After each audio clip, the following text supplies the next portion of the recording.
Student, তোমরা যারা ক্যালকাটা ইউনিভার্সিটির আন্ডারে কলেজের ছাত্রছাত্রী আছো, তোমাদের জন্য আজকের ভিডিওটা খুবই গুরুত্বপূর্ণ। তোমাদের মাইনর সাবজেক্টের পরীক্ষার ক্ষেত্রে ক্যালকাটা ইউনিভার্সিটি ব্যাপক পরিবর্তন আনতে চলেছে। অর্থাৎ এবার থেকে তোমাদের মাইনর সাবজেক্টের পরীক্ষা নিজস্ব কলেজে হবে। তোমরা স্ক্রিনের ওপরে অফিসিয়াল নোটিশ দেখতে পাচ্ছ এবং আমি শেষে তোমাদের দেখাবো স্ক্রিন রেকর্ডের মাধ্যমে কিভাবে তোমরা এই অফিসিয়াল নোটিশ নিজেরা ডাউনলোড করতে পারবে। এই নোটিশে যে বিষয়গুলো বলা আছে সেগুলো আমি আলোচনা করছি, ভালো করে তোমরা মনোযোগ সহকারে বুঝে নাও।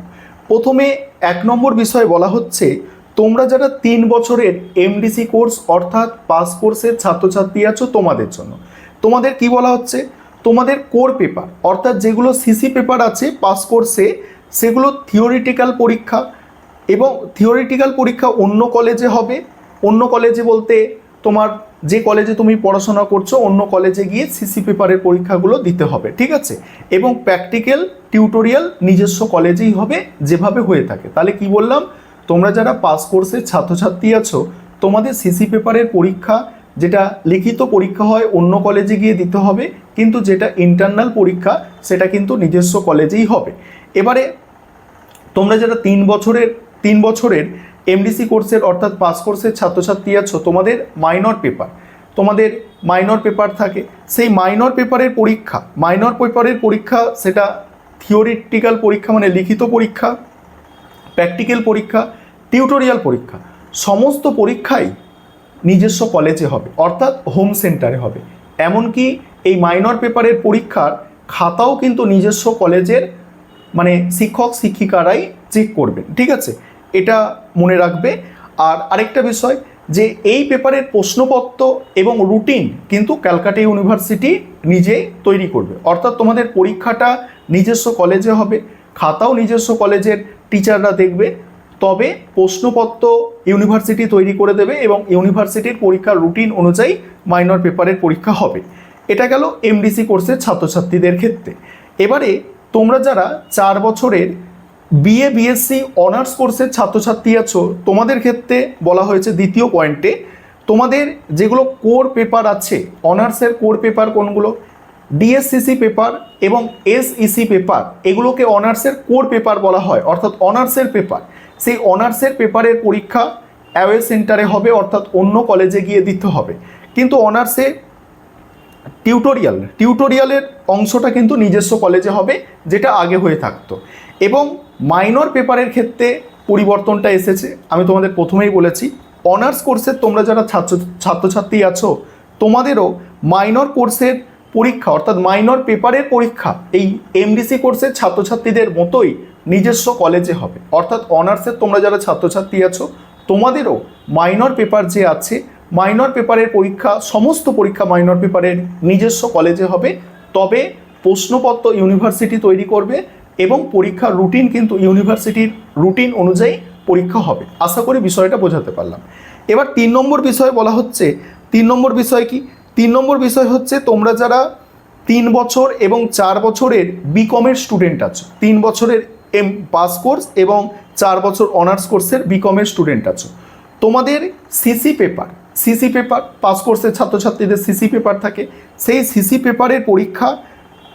পেপারের পরীক্ষা এবং অনার্সের ছাত্রছাত্রীদের ডিএসসিসি পেপারের পরীক্ষা নিজস্ব কলেজে হবে, না নিজস্ব কলেজে নয়, সিসি এবং ডিএসসিসি পেপারের পরীক্ষা অন্য কলেজে হবে। এবং যেটা মাইনর পেপারের পরীক্ষা নিজস্ব কলেজে হবে। অর্থাৎ ওভারঅল তোমাদের যেটা বলা হচ্ছে এই নোটিশে, যে তোমাদের কিন্তু মাইনর পেপারের পরীক্ষা সম্পূর্ণটাই নিজস্ব কলেজে হবে এবং নিজস্ব কলেজের শিক্ষক শিক্ষিকারাই খাতা দেখবে। তবে এখানে আরও কিছু বলা হয়েছে যে মাইনর পেপারের খাতা নিজস্ব কলেজের শিক্ষকরা মূল্যায়ন করার পর সেই নম্বর এবং খাতাগুলির চূড়ান্ত স্ক্রুটিনি বা যাচাইয়ের জন্য সংশ্লিষ্ট হেড এক্সামিনারের কাছে পাঠাতে হবে। অর্থাৎ যিনি হেড এক্সামিনার থাকে সেই হেড এক্সামিনারের কাছে খাতাগুলো পাঠাতে হবে।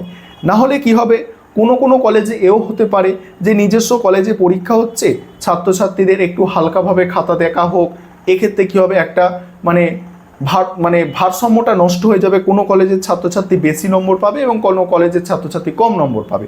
সেই কারণে এই বিষয়টাও যাতে না হয় সেই কারণে খাতাগুলো কিন্তু হেড এক্সামিনারের কাছে পাঠানো হচ্ছে এবং হেড এক্সামিনার সেগুলোকে স্ক্রুটিনি করে নেবে, সেগুলোকে ভালো করে যাচাই করবে, যাচাই করে নম্বরগুলো কিন্তু ইউনিভার্সিটির কাছে পাঠাবে।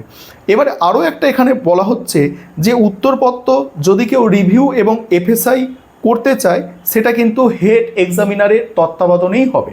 অর্থাৎ যে তোমার রিভিউ বা এফএসআই করতে চাইছো সেটা কিন্তু নিজস্ব কলেজে নয়, নিজস্ব কলেজে গিয়ে রিভিউ বা এফএসআই করা যাবে না। এতদিন যেভাবে রিভিউ বা এফএসআই তোমরা করে এসেছো, যে ক্যালকাটা ইউনিভার্সিটি একটা অফিসিয়াল নোটিশ পাবলিশ করে, সেই নোটিশ অনুযায়ী যে ডেট থাকে সেই ডেট অনুযায়ী তোমরা অনলাইনে যেভাবে রিভিউ এফএসআইয়ের জন্য আবেদন করতে সেইভাবেই হবে। এবারে বিষয় হচ্ছে কবে থেকে এটা চালু হবে। এই 2026-এ তোমরা যারা পরীক্ষা দেবে এবারে 6 সেমিস্টার, 4 সেমিস্টার এবং 2nd সেমিস্টার তোমাদের থেকেই কিন্তু চালু হয়ে যাচ্ছে।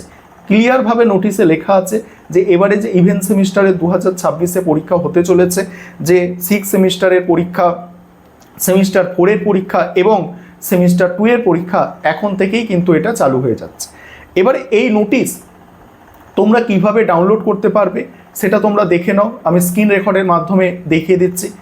দেখানোর একটাই কারণ, কিছুজন স্টুডেন্ট আছে তারা ভিডিও আপলোড করার সঙ্গে সঙ্গে কোনো যাচাই না করে তারা বলবে এটা ফেক নোটিশ এবং এটা হচ্ছে স্যার আপনি বানিয়ে বলছেন। সেই কারণে এখানে সাপোর্ট হিসাবে তোমাদের অফিসিয়াল নোটিশটা কিভাবে ডাউনলোড করবে সেটাও তোমাদের কিন্তু এবারে তোমরা দেখে নাও কিভাবে তোমরা নোটিশটা ডাউনলোড করবে। অফিসিয়াল নোটিশটা গুগলে আসবে, গুগলে আসার পরে লিখবে CUCCF লিখবে, CUCCF লিখে সার্চ করবে। সার্চ করার পরে যেভাবে আমি দেখাচ্ছি নিচের দিকে স্ক্রল করে এলে এখানে প্রথমেই যে লিঙ্কটা আছে দেখতে পাচ্ছ, এই লিঙ্কে তোমরা টাচ করবে, নিচের দিকে স্ক্রল করে আসবে, এখানে দেখবে প্রথম অপশানেই লেখা আছে রেগুলেশন, সেখানে তোমরা টাচ করলে, টাচ করার পরে নিচের দিকে স্ক্রল করে আসার পরে এক্সামিনেশান রেগুলেশন দ্বিতীয় অপশান, এখানে তোমরা টাচ করলে, টাচ করার পরে নিচের দিকে স্ক্রল করে আসবে, দেখো 14/5/2026 নোটিশটা পাবলিশ হয়েছে। এই নোটিশটা তোমরা ডাউনলোড করবে। ডাউনলোড করলে তোমাদের সামনে এইভাবে নোটিশটা ডাউনলোড হয়ে চলে আসবে এবং নোটিশের বিষয়বস্তু তোমরা দেখে নিতে পারবে। দুটো পেজ আছে নোটিশটা।